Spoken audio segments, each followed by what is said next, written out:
Good evening all, and welcome to the Velocity of Now with me, Thomas Sheridan. It's February the 5th, 2015. The year's flying by, and we're already past Imbolc. And happy Imbolc and Shauna fail in the breed, as we say here. Badly, in my case, and welcome to the show.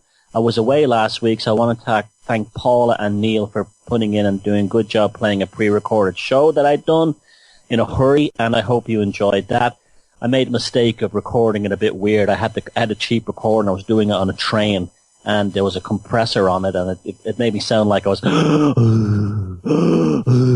on a life support system, a machine, or a heavy breather. Anyway, my website is thomassheridanarts.com. You can look at the surrealist videos I very much enjoy making to the show on YouTube, and you can access them through either my YouTube channel, Thomas Sheridan Arts, or on my sister site, www.newsymbolsmedia.tv. You want to help me out, you can go to my website and buy a book, or something like that. You get knowledge, or even share my articles if you're broke. Just share them. It helps, and everyone helps in the end, okay? And I want to thank you for sticking with the show. Wow, I'm delighted it's developed a real, I shouldn't say cult following, because that would be kind of condescending, but a good supporter base, a supporters club. I like that, supporters club. That's what we have here, a supporters club. And I really, really appreciate you, and I thank you for all the wonderful emails and things you send me. I get the odd strange email now and again, but you know, as long as it keeps those people away from, you know, I don't know, going on the phone to a woman who lives across the street, then that's okay. Well, I got a great show for you tonight, I think. Well, I shouldn't say great, it sounds very egotistical. I like a good show for you tonight. I've tried to pick some interesting topics, and again, it's things that I'm interested in. The second hour of the show tonight will be about female psychopaths, and you want to stay tuned for that one, because you're going to get one hell of an education, because it's something I've studied a lot about, and I have to say the majority of the data I've got from that has been by women who have been in relationships or worked with female psychopaths. So it's almost a taboo subject you're not supposed to talk about, but feck it, we're going to do it tonight, because it's important, because I'm going to read you some stories that will it'll have the hairs on your head standing on end, and education protects. You know, ignorance will not protect you from psychopaths, either male or female. So the second hour, you can look forward to that. We've got some good songs tonight, and I was away last week doing a bit of traveling around, and it was okay. I didn't get to do all the things I wanted to do because I don't have good winter clothes, and the weather was very, very bad. But one thing I did do that was very interesting was I attended a lecture by an Italian professor who's currently sitting at in Oxford in Christ, I think it's Christ College in Oxford, in England, and the subject was on demonology in Islam. And I went to see the lecture, expecting to really hear about the jinn, and it wasn't about that at all. It was about something quite different that I had heard of, but I didn't know a lot about, and it's quite interesting. They're called the Div. The Div, D-I-V, and they're the pre-Islamic genies of Persia, or demons or jinn of Persia. They're the pre-Islamic version of this. And again, a fascinating archetype. Now, they're a bit different than the jinn. The professor who gave the lecture had some wonderful slides of Persian art from the pre-Islamic and later Islamic period. And the Div are associated a lot with folly and mistakes. You know, they do the regular things that demons in all folklore do, but the Div is an interesting one, because what they do is, and it's very convincing, that the archetype is that they infect people of power and influence, and they make them do stupid things or crazy decisions or embark on follies.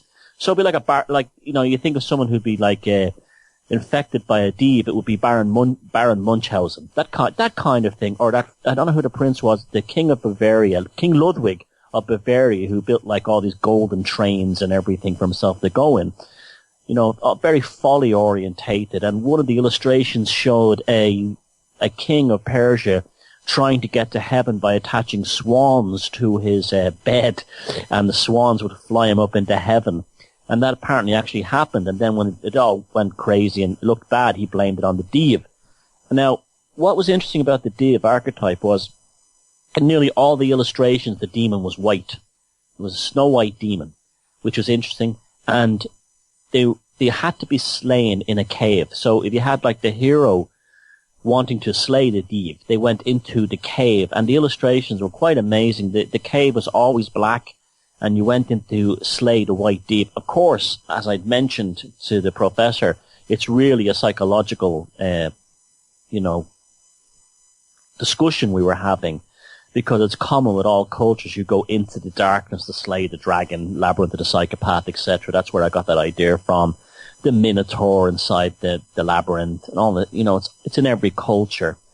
But it's an interesting one that you go in and you slay the div, and you come out and you don't make mistakes anymore. Now later on, this was transplanted by the jinn idea, which is the Islamic idea of a demon. And the jinn were considered more like a separate race that God created. And she showed this one amazing illustration that showed all the Adam being created from clay, and then a soul, blessed into him by God, and very, very golem, like in the Jewish idea of the golem. And the angels were all bowing to mankind except the jinn. The jinn was sitting there arrogantly and refused to bow to Adam. And I thought that was an amazing illustration, and this is why art is so important and why we should study art more. I'm going to be talking about art and paintings and how to read paintings a lot more on the show to come. In fact, I want to talk about so many things, but we'll get to all of them in time. But that was an interesting experience I had, and I'm really interested in this idea of archetypes and demonology, and the follies of man being demonstrated inside paintings, not just in European or Middle Eastern paintings, but I'm sure they're everywhere. And so that was a real learning experience for me. Now, which I need to learn more, because apparently I was told today I'm not very spiritual, and so I was shocked when I heard that. A vegetarian Gnostic told me I wasn't a spiritual teacher today, and I'm just racked with guilt over that. And so what I did was, I decided, I'm very emotional. I decided I was going to become a Gnostic at noon today, so I've been a Gnostic for 12 hours. And so I'm living like a Gnostic, just like a Gnostic would. 1800 years ago in Egypt, I'm just the same kind of spiritual person, except I don't have an iPhone, and when I do have an iPhone, and I have heating in winter, and I have a computer, and I have lots of things, but I'm still a Gnostic, I'm spiritual, and I'm very spiritual, and you have to know that, and I haven't become condescending in any way or shape or form, none at all, or passive aggressive, and no way have I become passive aggressive. If you knew what condescension was, which you don't probably, but it's not your fault you don't know what condescension means, because, well, you're not spiritual. And I also became a vegetarian. I've been a vegetarian since noon. So I've had my first 12 hours of being a vegetarian, and I've not shown any, no, I swear. Don't laugh at me. I've shown no signs of veggie rage. The neural pathways in my head are firing fine. I am not suffering from veggie rage. I'm not hysterical, and there's been no decline in the electrical conductivity across my brain. I hate you. I hate you all. I hate you all. When I was 9 years old, I'm crying now because I'm so spiritual. When I was 9 years old, my parents gave me a huge birthday party. I got all the gifts I wanted, and they put 9 candles on my birthday cake, and my mother lit the 9 candles, and the last one didn't light. And you know what she did? She said, "Oh, I hate her." She said, "Blow out the candles, Thomas." But there was only 8 candles blowing. And then she said, "Make a wish." And there was still only 8 candles burning, and there should have been 9, and they never replaced it. I'm damaged. I've been abused. So I blew the candles out, and I said, "I wish you were both dead."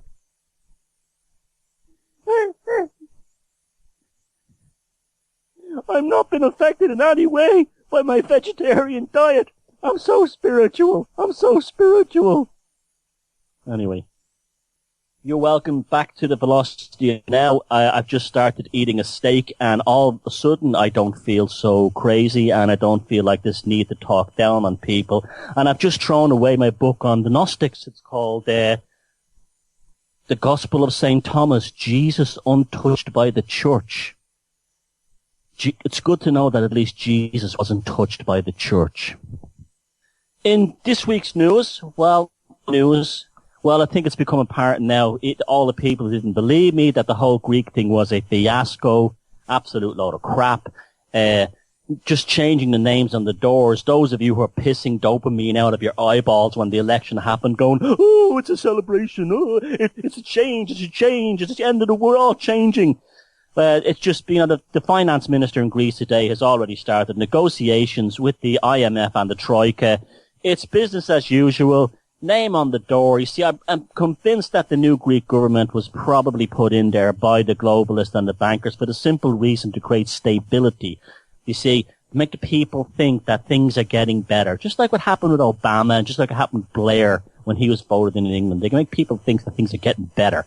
And that gives them stability. And that's all that's about. Big joke. It's not going to change. All you people who thought that they were going to throw the IMF out, not going to happen, because socialism is bankerism. It's simple. From Adolf Hitler to Stalin to Pol Pot, they all deal with the bankers. That's the whole purpose, because if socialism is about owning the whole thing, and if the government owns everything, all the bankers have to do is own the government, and they own a lot. Simple as that. I did an interview this week with Kira Jung on the bridge. It was very good. She was in a Starbucks cafe, and we spoke about what this shall we say, the scourge of anti-Semitism. It's not even anti-Semitism, it's Jew hatred in this so-called alternative movement, and a lot of us are sick of it. It's okay to look at things from a different angle. I'm no problem with people having, I don't like Zionism either, but I know it's nothing to do with Jewish people, and I've no problem with other things, and people, looking at history from a different, that's okay, but don't use it as an excuse to hide your prejudice and your hatred and your bigotries. Your life is crap, not because of some other race. You're paying high taxes and not because it's happening because of lots of reasons. It's happening because one reason, psychopaths in charge. And that's what that's all about. Now, speaking of, the economy and everything, a very good article in the Harvard Business, Harvard Business Review today. I've been hearing about robots replacing humanity since I was a kid. I can remember when I was a kid, I think it was the Fiat factory in Italy that was first replaced, one of their factories or assembly plants with robots, and they used to even have an advertisement where the robots danced to an Italian opera, making the Fiat cars. And the whole thing, they sold this whole thing to us in the past on the grounds that if we automate as much business as possible and have as many robots doing the jobs, then we will have what they called the leisure society. That it was always going to be about leisure. That we were going to go to these huge leisure centers and sit around like this, like we were in, the ancient Roman vomitorium, and, discuss whatever we wanted because we didn't have to work anymore because robots were doing it for us. And all those things, like, they always appeal to lazy bastards. They never see the full picture of the idea of a social catastrophe. It's like, the Freeman movement. The Freeman, or free energy is another one. Free energy, free life, I don't have to do dick. Same kind of thing. That's why if you want to get into a new age woman's knickers, you just talk about free energy or Tesla. You know, I got a pair of Tesla underpants, baby. That's really all you got to do. Free energy. It's like one of those memes. And you know, so the whole thing was the leisure society. That's what used to like give people a boner back in when I was growing up. We don't have to work anymore. Yeah, but if you don't work anymore, you're a lazy bastard, and if you're a lazy bastard, your brain shuts down. It's just, it's not about not working, it's about trying to work meaningfully. That's why I despise Marxism and communism. Because, I think the best system is for people to be allowed to actually do their own thing. If they want to start a business and be creative or follow their own path and make a living the way they want, leave them alone to do it. This article is called What Happens to Society When Robots Replace Workers by a guy called William Davidow and Michael S. Malone.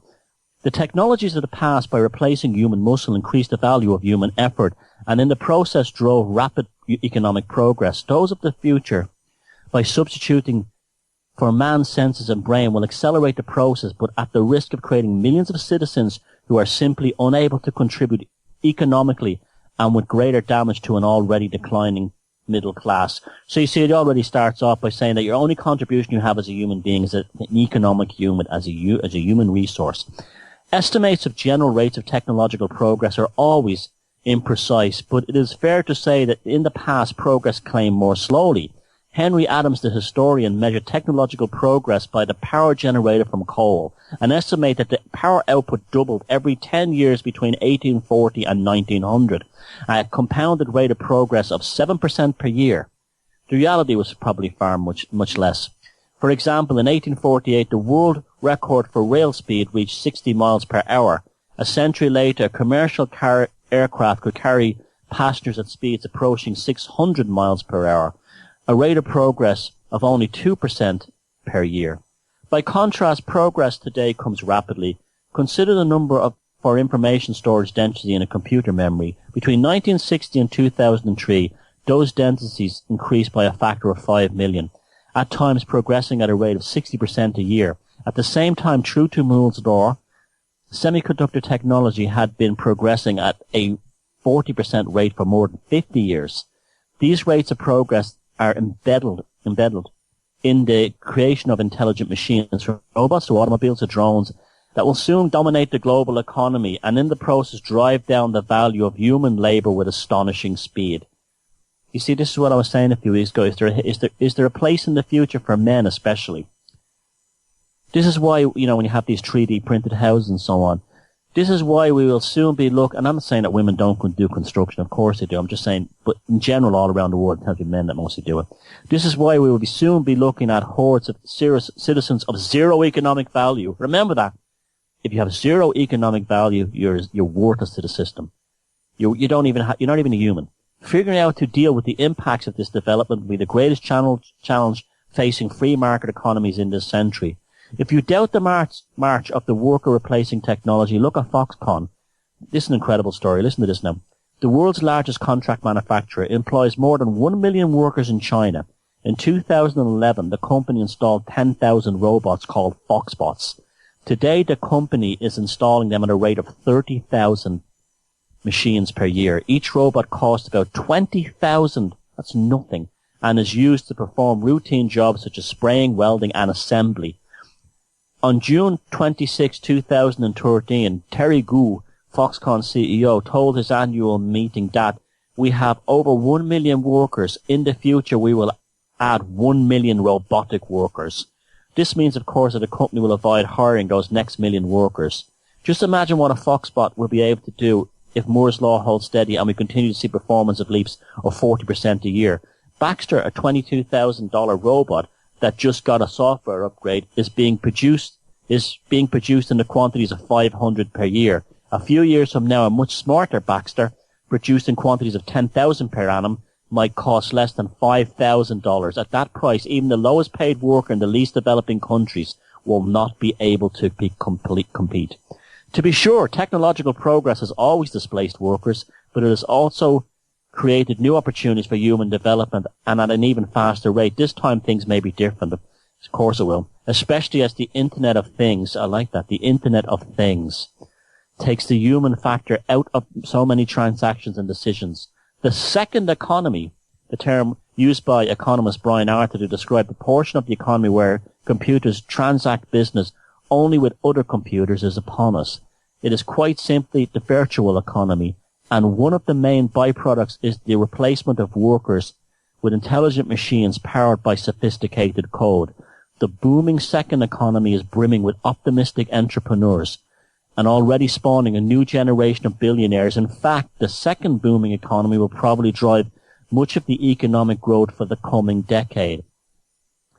And here is the even more sobering news, as if that wasn't bad enough. Arthur speculates that in little more than 10 years, 2025, this second economy may be as large as the original first economy was in 1995, about $7.6 trillion. If the second economy does achieve that rate of growth, it will be replacing the work of approximately 100 million workers. To put that number into perspective, the current total employed civilian labour force at the moment is 146 million workers. A sizable fraction of those replaced jobs will be made up by new ones in the second economy, but not all of them.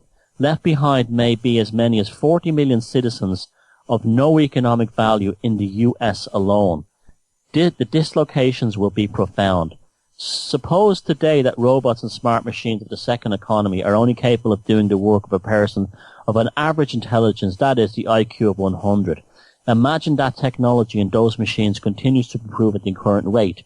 Suppose further that this rate of technological progress raises to the IQ of machines of 1.5 points per year. By 2025, these machines will have an IQ greater than 90% of the US population. That 15-point increase in IQ over 10 years will put another 50 million jobs within reach of smart machines. Impossible? In fact, the vanguards of 115-point IQ machines is already here. In certain applications, the minds of a highly educated MD are no longer needed. Well, in 2013, the FDA approved Johnson & Johnson's Sedacy machine, Sedasis machine, which delivers propofol to sedate patients without the need for an anesthesiologist. So you got isn't that terrifying? You have a machine now, a computer, a robot that has the ability to kill you it's real HAL stuff here. You're going in for an operation and you have a robot putting you to sleep on the operating table. This is real HAL stuff. Hi, Thomas. So you're here to get the bridge work on your teeth. And then you're gone. HAL. It's absolutely HAL.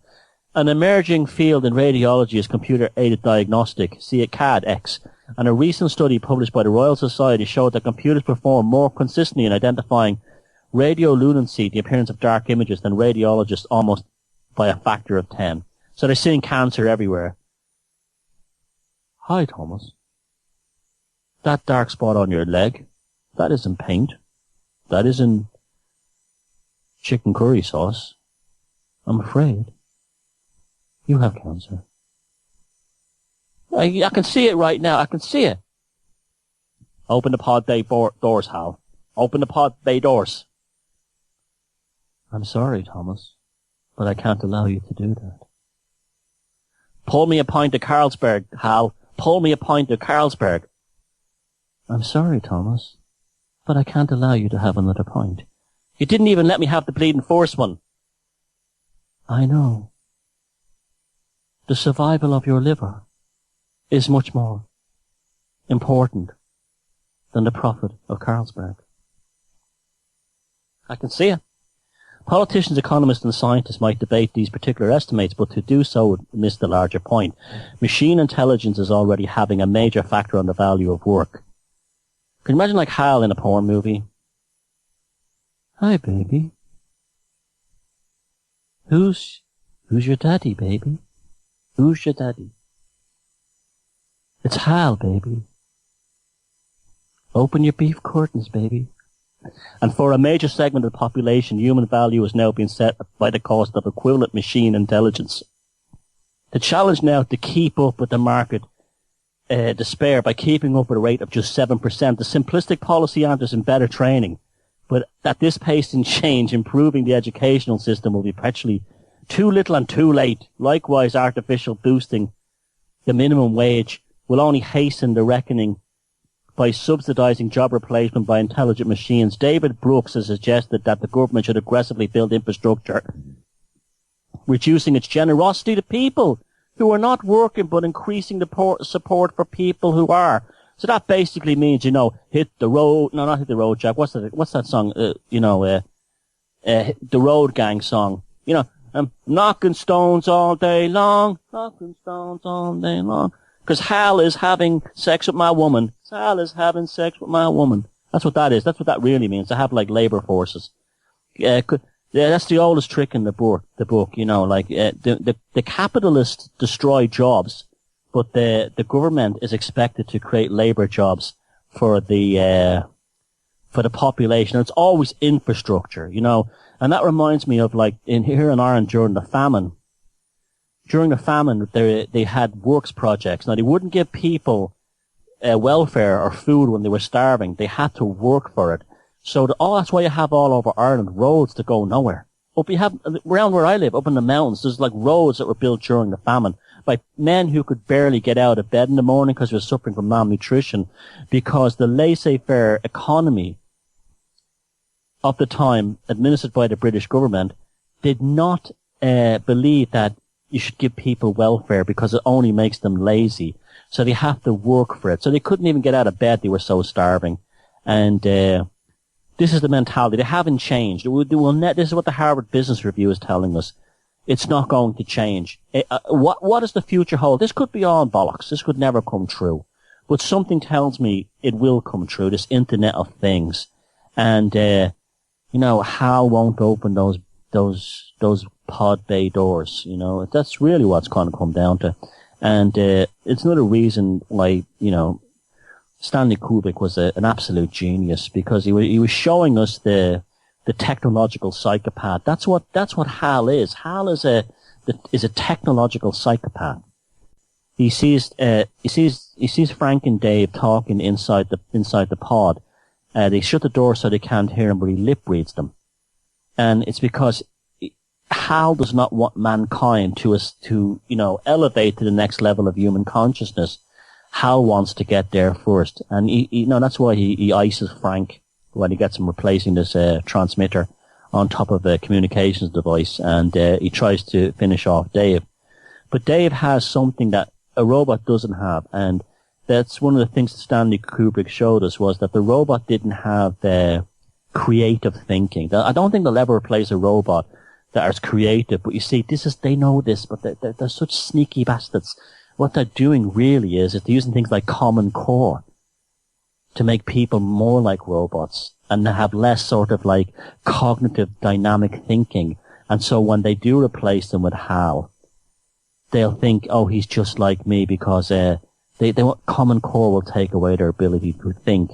Come back in the second half of this first hour. We're going to have a very interesting talk about Fatima, the miracle of the sun in Fatima, and how it relates to the Super Bowl after this first song, which is The Shadow of Love by The Damned.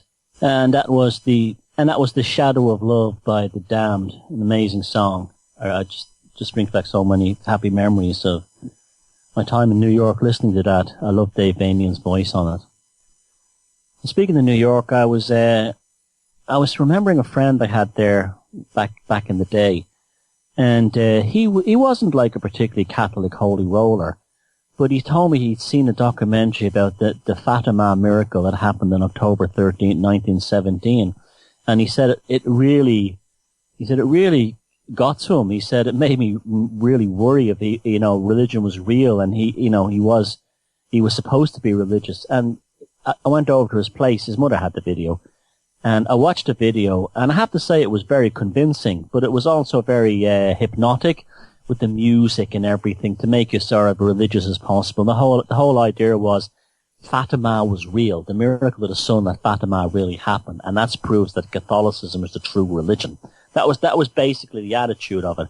And so I never, I wasn't going to fall on my knees and start blessing myself and saying Novenas, but I did come away from it believing, and as I still do believe, that something incredibly profound happened at Fatima. Now, another thing that's interesting that ties in with this is that I had a guy working for me. He was doing some work for me about a good while ago, and he was an atheist. He was a hardcore atheist, and this guy was in his 60s, and he says to me, I don't know how it came up, but he said to me, the moving statues in Ireland back in the mid 80s in Ireland, they had this phenomena of moving statues of the Virgin Mary, and thousands of people used to go to certain statues around the country, and in particular one at a place called Ballyspittle in County Cork, which the area has a tremendous energy. It's a very, very beautiful place, part of the country, and there was a statue of the Virgin Mary there, and thousands of people gathered and saw the thing moving, including this guy that was working for me, who was a hardcore atheist. He went down to ridicule the thing, and he said, honestly, 100%, the statue just didn't move a little finger or a wink, or he said they were full gestures, like the arms were moving around. And I said, okay, as an atheist, and I'm not judging because I'm not a Catholic either, as an atheist, how did you feel about that? He said, I was absolutely bricking it at the time. He says, I thought my heart was going to fly out of my chest. And then he goes, and then thinking about it later on, he said, and I think he made a great point. He says, I think what I experienced was a mass hypnosis or a mass illusion caused by people so wanting to see the statue moving that on some mass hypnotic level, it began to move. And I kind of agree that there's some truth to that, but it's not as crude as just people being stupid and being easily fooled. It's by an illusion that they cause in their own minds. I think it's something very, very, very amazing. Now, if you don't know about what happened at Fatima, you really should. Fatima is in central Portugal, and in October 13, 1917, they had something called the Miracle of the Dancing Sun. It was seen by at least 70,000 people, but it may have been seen by up to 150,000. The numbers were never nearly fully counted, because it was just the time that it was. And also there was political factors in Portugal going on at the time. They'd had 4 prime ministers in the same year. The communists were desperately trying to take over the country. The thing was with this vision was that it was foretold. The 3 kids involved had claimed to have seen a lady. Now, they didn't say they'd seen the Virgin Mary, just like Saint Bernadette in France at Lourdes. They said they saw a lady, and this is very, significant. They didn't say Virgin. It was extrapolated and put upon them by the Catholic Church that they'd seen the Virgin. Well, the Catholic Church initially didn't want to believe it, but by Catholics in the area. Now, there was a newspaper called O Século. It was a Portuguese newspaper. It was very pro-government back then, and a journalist called Avelino de Almeida wrote for it, which is, as I said, a very pro-government paper. And what he wrote was, well, he went there to ridicule it, but he witnessed the event too. And he said, before the astonished eyes of the crowd, whose aspect was biblical as they stood bare, eagerly searching the sky, the sun trembled, made sudden incredible movements outside all cosmic law. The sun danced according to the typical expression of the people. Now, there's photographs of both the people looking up at this. There are some photographs that purport to be the sun dancing in the sky, but I don't think they're actually legit pictures. I think they're actually fake. But there's lots and lots of pictures of the expressions of the Portuguese people looking at this miracle. And, there's no doubt in their faces, they're all looking in the same direction. I mean, in one picture you see thousands of them, and they're all like, some are on their knees, but these people are seeing something, and they're not fools. They're not stupid people. Poor people anywhere are not stupid. That's the mistake that atheists makes. They assume because someone is a peasant or someone is working class in an urban area that they're automatically stupid and easy to fool. That's not true at all. In fact, if anything, the more educated a person is formally, the more easy to fool they are. But some of the reasons that have been thrown out in the years since for it have been some have been stupid, of course, and some have been very interesting. And I think they do hit the nail on the head, even though they come from a scientific aspect. There was someone called Stuart Campbell, who was writing for the 1980 edition of the Journal of Meteorology, postulated that a cloud of stratospheric dust changed the appearance of the sun on the 13th of October, making it easy to look at and causing it to appear yellow, blue, and violet and to spin. In support of his hypothesis, Mr. Campbell reports that a blue and reddened sun was reported in China and documented in 1983, but these were not predicted. And secondly, one of the things that happened at Fatima was people's clothes went dry. It had been raining terribly, and the people were actually soaking wet. And the sun, as it came down, well, we'll call it the sun, the spinning disk of light that came down from the sun dried people's clothes. Another one has been people saying extrasensory perception. There was an author called Lisa Swabel who claims that the event was supernatural, but none miraculous, whatever that means. Extrasensory phenomena. Schweibel notes that the solar phenomena reported at Fatima is not unique, and there have been several reported cases of high-pitched religious gatherings culminating in a sudden and mysterious appearance of lights in the sky. Yep, that's actually true. That has happened not just at religious or Catholic events, but that's happened many places. Again, it's the power of all these people in a hyped up psychological state. This is a silly one. This one was cut by a guy called Joe Nickell, a skeptic and an investigator of paranormal phenomena, and he claims that the position of the phenomena as described by various witnesses is in the wrong azimuth and elevation to have been the sun. He suggests that the cause may have been a sundog, sometimes referred to as a mock sun. A sundog is an atmospheric optical phenomena associated with the reflection of sunlight by its numerous small ice crystals that make up the cirrus or the cirrostratus clouds. The sundog is, however, a stationary phenomena and would not explain the reported appearance of the sun dancing.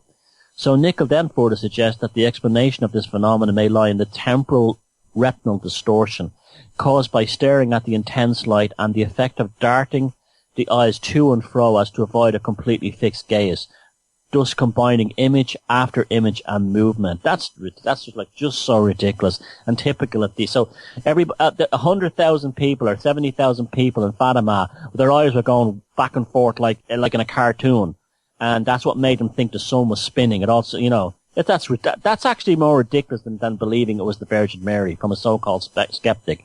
Someone else called Paul Simon said it was a dust cloud, and he wrote an article called Weather Secrets of Miracles at Fatima, states that he believes it is possible that some of the optical effects at Fatima may have been caused by cloud dust from the Sahara. So cloud dust from the Sahara caused the sun to dance in the sky and people's clothes to dry up. And then, the mass hallucination theory is a good one. I think there's a lot of validity to it, but to say mass hallucination implies that the people are stupid.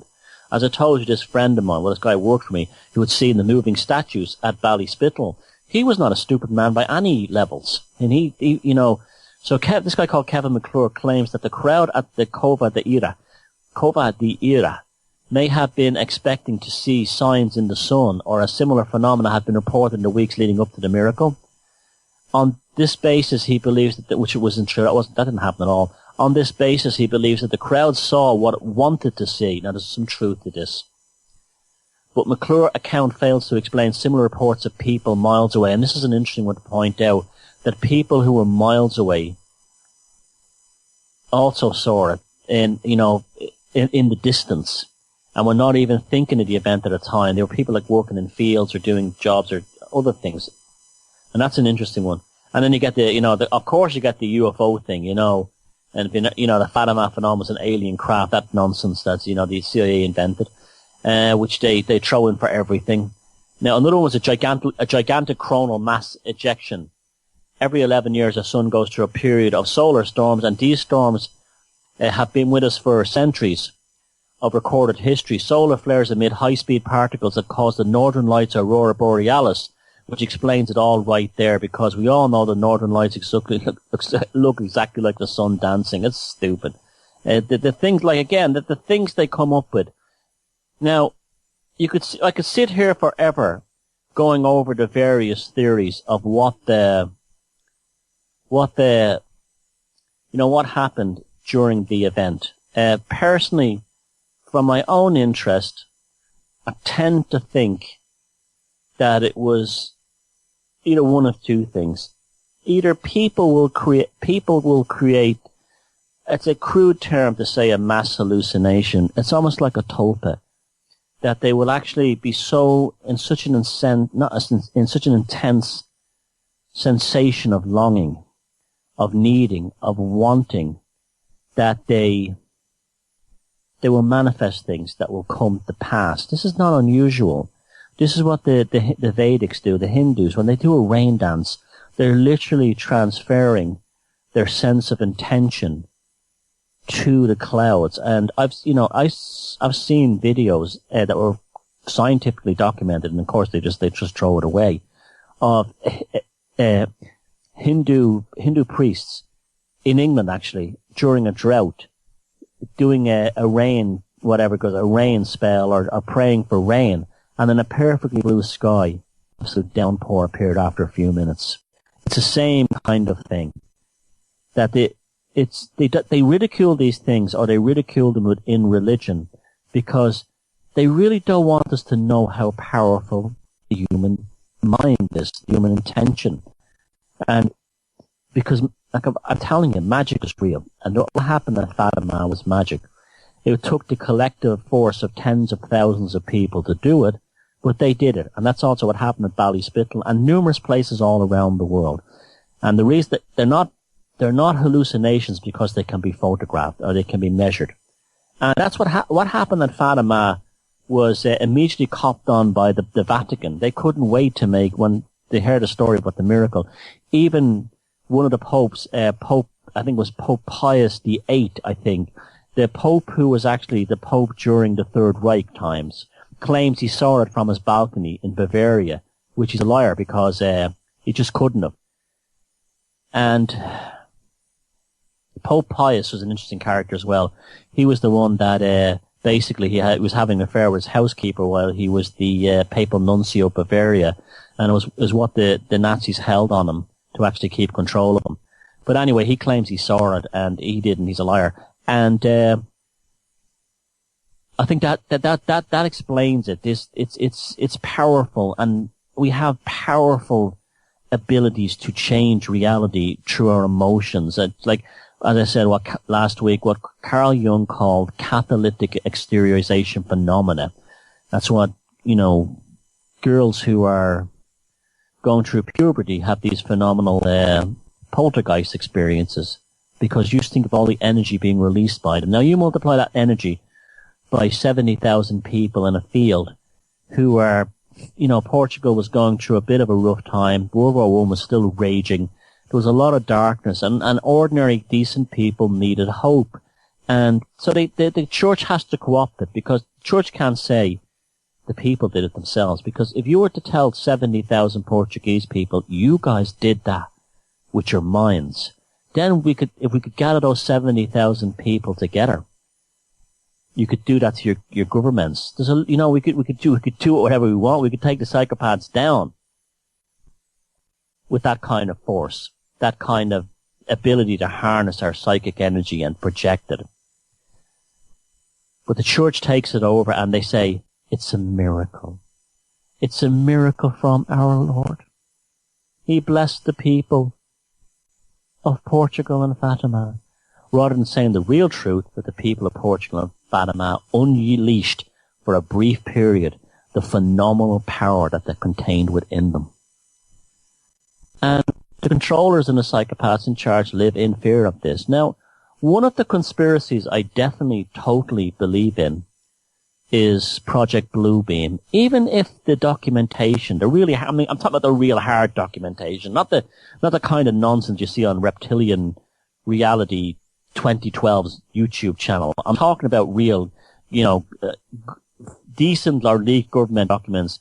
There isn't a lot of serious hard stuff, but there's enough out there to show you that they do play around with the ideas of putting thoughts into people's heads. Now, as you know me, I don't believe in the alien thing at all. The whole thing was invented by the CIA. They just looked at all these years of these phenomena of lights in the sky, and they said, aliens. Let's tell them and say, and that way we can hide our own secret technology. That if we're flying a special aircraft that's being tested, they can say it's aliens, and that way they don't think it's a real aircraft. It also makes them believe that we have alien technology on our side, so we can fight the Ruskies better. Now, at the Super Bowl last week, there was all kinds of nonsense by people. See, this is why you've got to be careful, you people in the alternative movement, putting absolute meanings on things.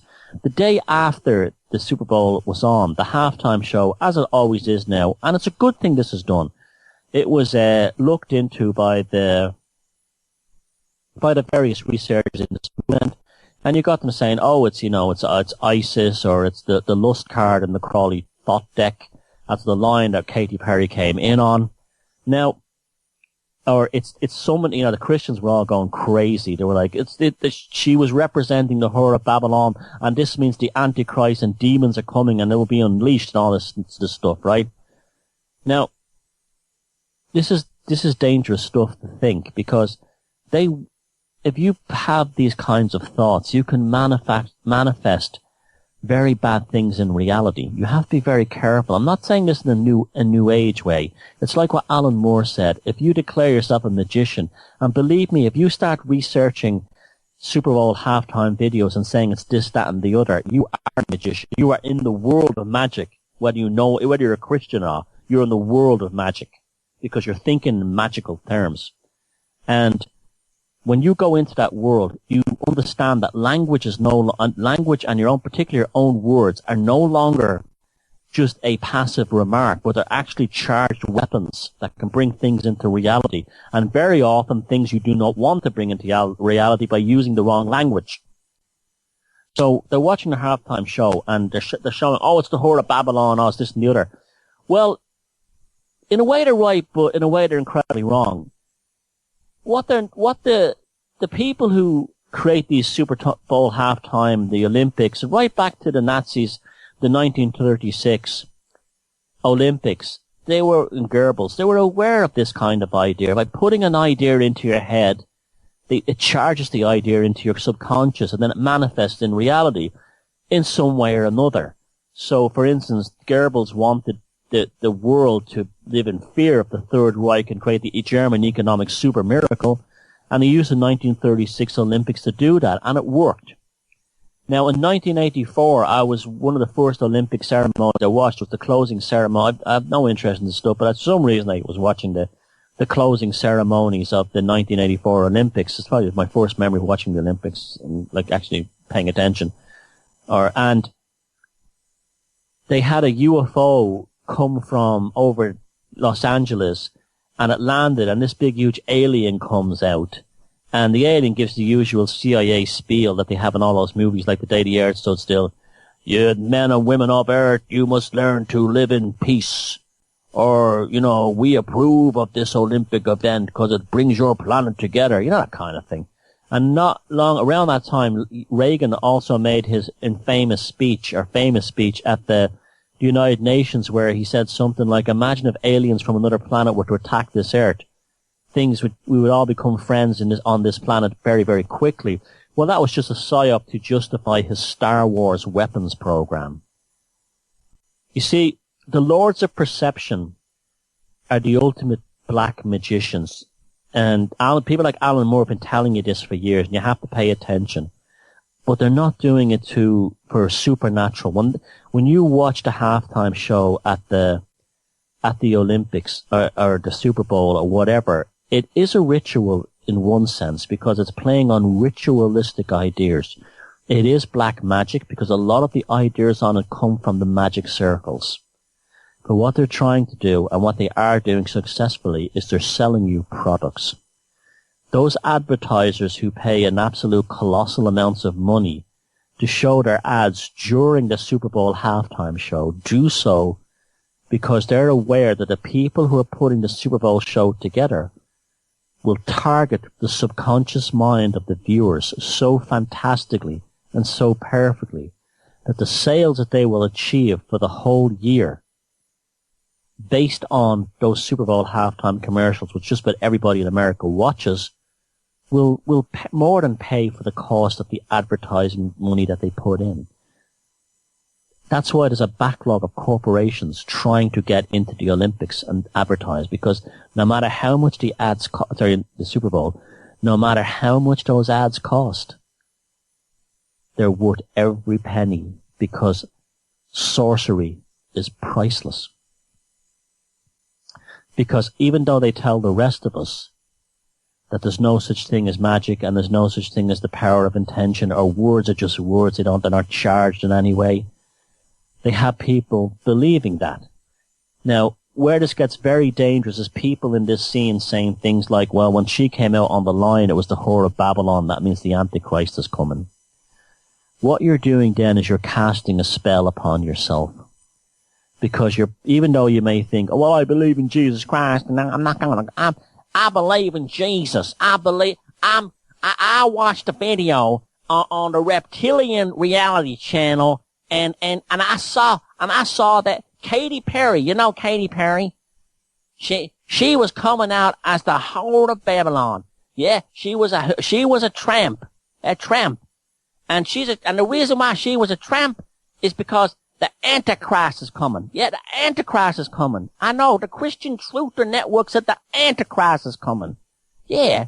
Hey, Ma, can you cook me up some possum? I'm watching the Reptilian Reality Channel talking about Super Bowl, and the goddamn Antichrist is coming. Yeah, Ma, gotta get me some of those rapture ready underpants, mammy, you gotta do that. I probably just lost every listener I had in the southern states of the US. I don't know why I said that. I'll do it in an Irish accent. He goes, Jesus, did you see that video on the Reptilian Reality Channel? For Jesus, for feck's sake. You know that queer one, that old bleeding slapper. What's her name? You won that was spreading her legs for, you know, that queer in England. What was his name? Russell Brand. You know your man. She's the hero of Babylon. Feckin' slapper. Feckin' slapper's the hero of Babylon. And you know who's coming? You know your man, your feckin' man with the horns and the tail. He's coming. Oh, Jesus, we're all shagged. We're all feckin' shagged.